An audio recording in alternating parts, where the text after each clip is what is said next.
ठीक है राधे जय श्री राम। लिसनिंग मतलब हो गया सुनना। कॉम्प्रिहेंशन मतलब क्या होगा, देखते हैं इसमें क्या लिखा हुआ है, फिर बताते हैं कॉम्प्रिहेंशन होता क्या है। ओके, पहला क्वेश्चन है why should we develop listening skills. हमको सुनने की जो स्किल्स हैं, सुनने की जो ताकत है, या सुनने की हमारी जो इंद्रिय है, उसको विकसित क्यों करना चाहिए। तो पहले तुम आंसर दो मेरे को, फिर यहाँ से रीड करता हूँ। हमको सुनना, हमारे लिए सुनना क्यों ज़रूरी है। क्योंकि हर चीज़ उसी से जुड़ी है। हर चीज़ जुड़ी है, क्या क्या जुड़ा है। स्कल, हाँ ब्रेन, हाँ हार्ट। ठीक है, ओके स्टॉप नाउ। तो why should be develop listening skill, देखो वहाँ रीड करो। There is There is a difference between hearing and listening. Hearing is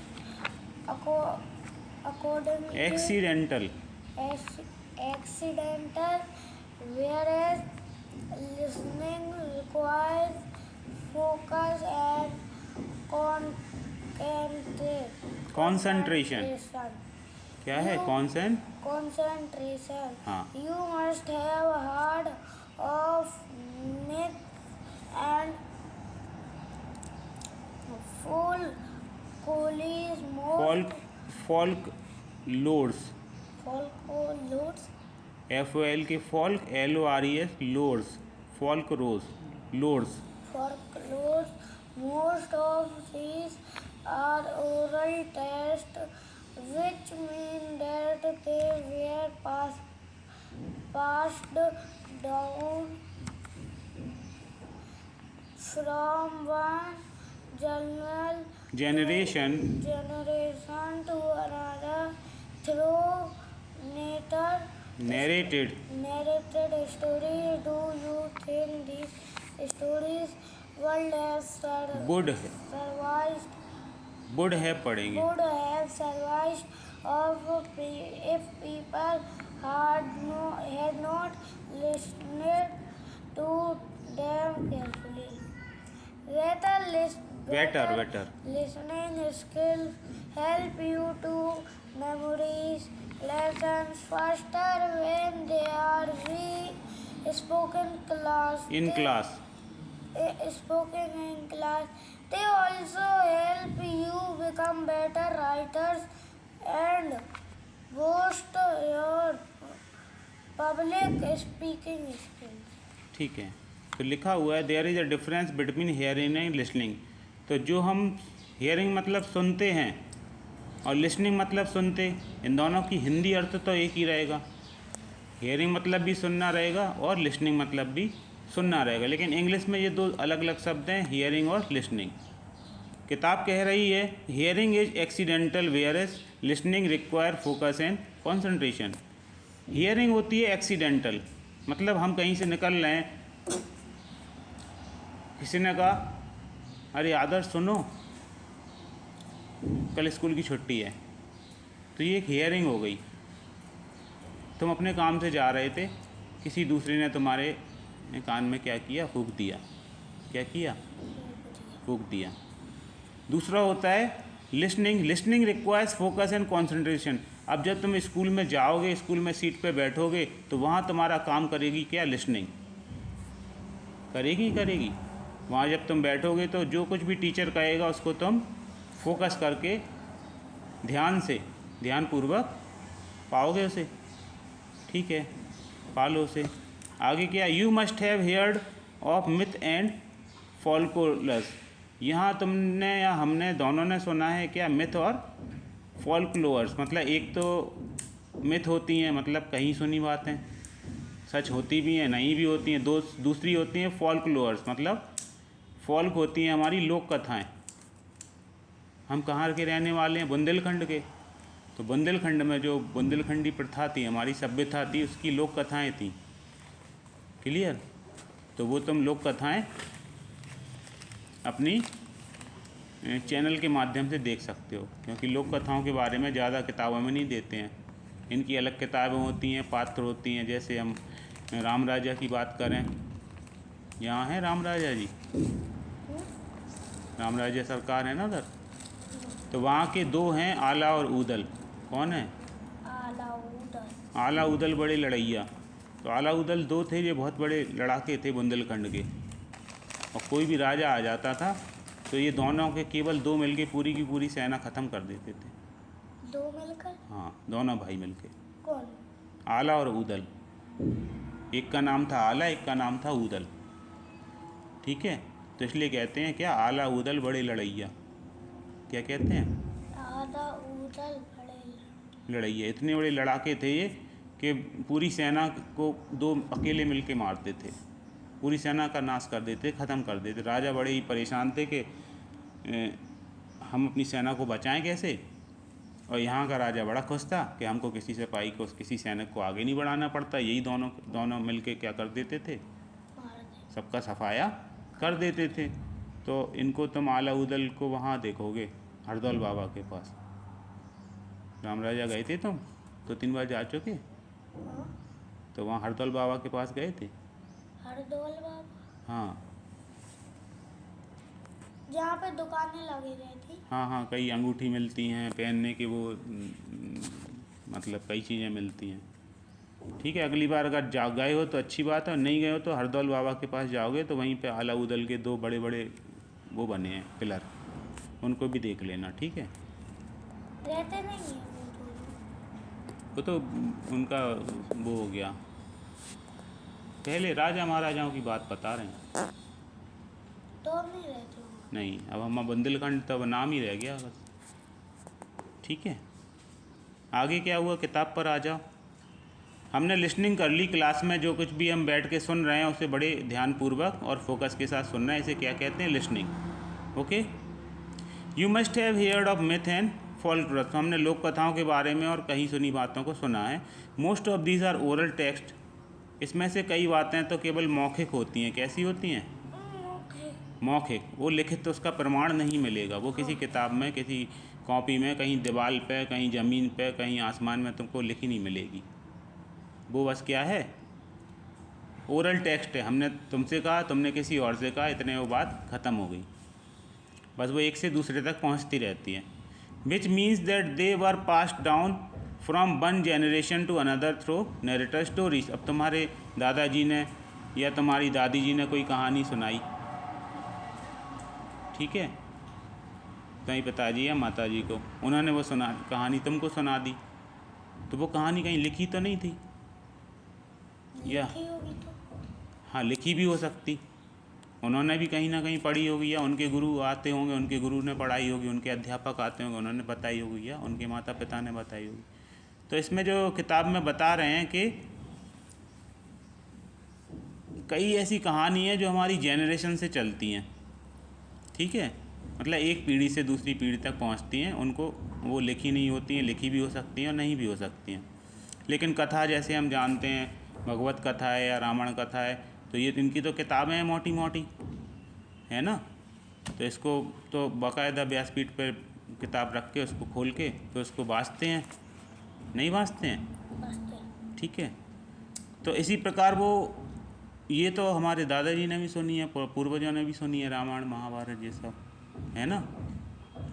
तो आज हम भी सुन रहे हैं, सुन रहे हैं नहीं सुन रहे हैं, कहीं ना कहीं सुनते हैं, यहीं पोस्टर लग जाते हैं, वहाँ पोस्टर, तो कथाएं होती हैं वो हम सुनते हैं। आगे क्या बता रहे हैं, do you think this stories would have survive if people had not listen to them carefully. क्या तुमको क्या लगता है कि ये कहानियाँ, जैसे हम रामायण या महाभारत या भगवत गीता नहीं सुनते तो क्या ये सुनाना बंद हो जाती, है ना। ये चलती रहती। क्यों चलती रहती? क्योंकि हम स्कूल जा रहे हैं, हम घर पे सो रहे हैं, लेकिन ये कार्यक्रम कहीं ना कोई भगवान किसी न किसी रूप में कराता ही रहता है। क्लियर।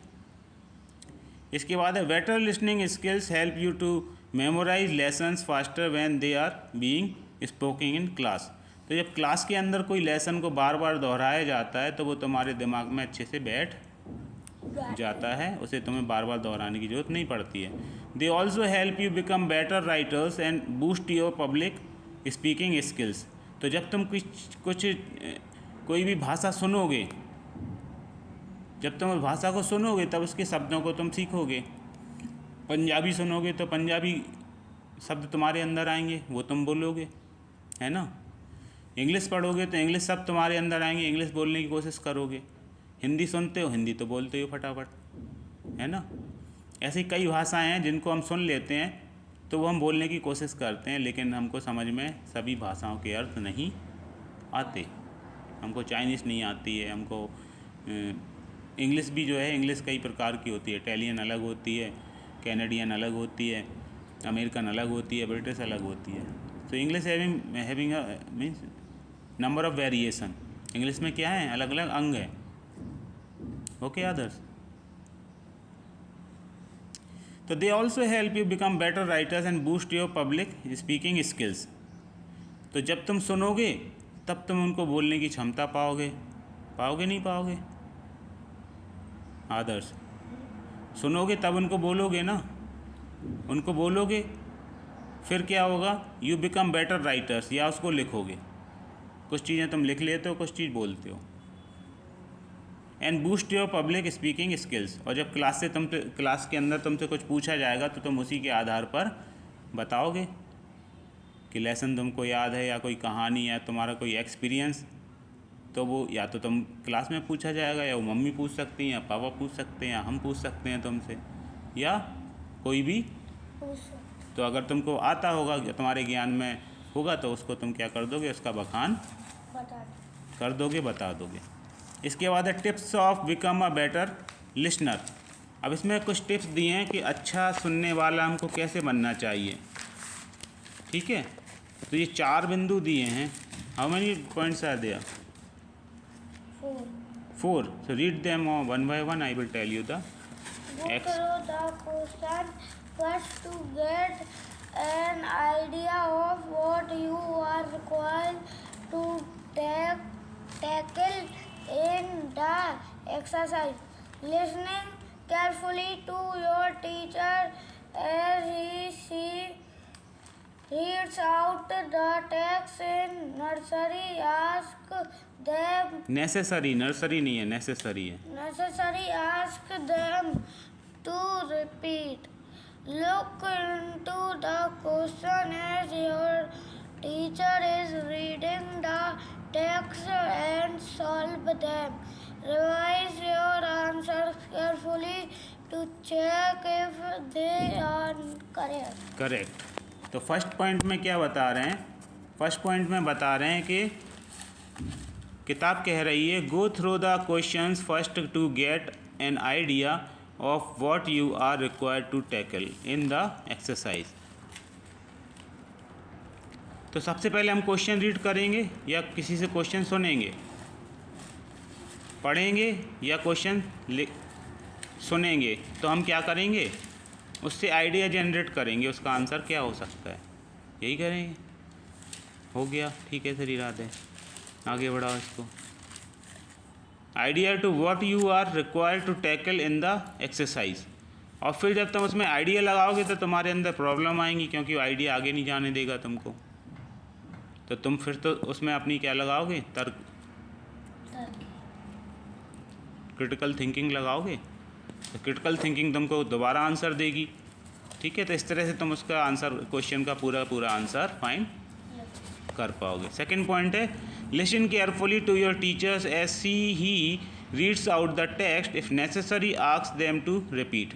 अगर तुमने क्वेश्चन सुना किसी टीचर के द्वारा और वो तुमको सुनने में कोई अनसुनी हो गई, या वो अधूरा हो गया, या तुम किसी कारण से सुन नहीं पाए, तो आदर्श उसमें तुम क्या करोगे, हाँ दोबारा टीचर से कहोगे please teacher revise the question, या हिंदी में बोलोगे कि कृपया टीचर क्वेश्चन को दोबारा बोलिए, मैं सुन नहीं पाया हूँ। ठीक है। नेक्स्ट पॉइंट है look into the question as your teacher is reading the text and solve them. Look into the questions as you teacher is reading the text and solve them. तो तुम्हारा टीचर या तो उस question को बोलेगा या पढ़ेगा या उसको सॉल्व कर रहा होगा। तो इस 3 घटनाओं के बीच में तुम क्या करोगे, उस क्वेश्चन को देखोगे, है ना, कि टीचर क्या कर रहा है। Revise your answer carefully to check if they are correct. और टीचर जो पढ़ा जाएगा उस आंसर को, उसको तुम दोबारा दोहराओगे, उसको अपनी बुद्धि से परीक्षा करोगे, क्या करोगे कि ये आंसर सही पढ़ाया है कि नहीं पढ़ाया है। ठीक है, टीचर बहुत होते हैं बाज़ार में, कोई सही पढ़ाता है, कोई गलत पढ़ाता है, कोई ऐसे ही क्या करता है, राम राम करता है। तो हमको यहाँ क्या करना है, सही चीज़ पढ़ाना है। सही चीज़ पढ़ाने के लिए क्या होगा, ध्यान और क्रिटिकल थिंकिंग ज़्यादा लगेगी। क्या क्या 2 चीज़ ज़्यादा लगेगी, ध्यान ध्यान और क्रिटिकल थिंकिंग। इसके बाद हम करेंगे एक्सरसाइज। ये पूरा हो गया।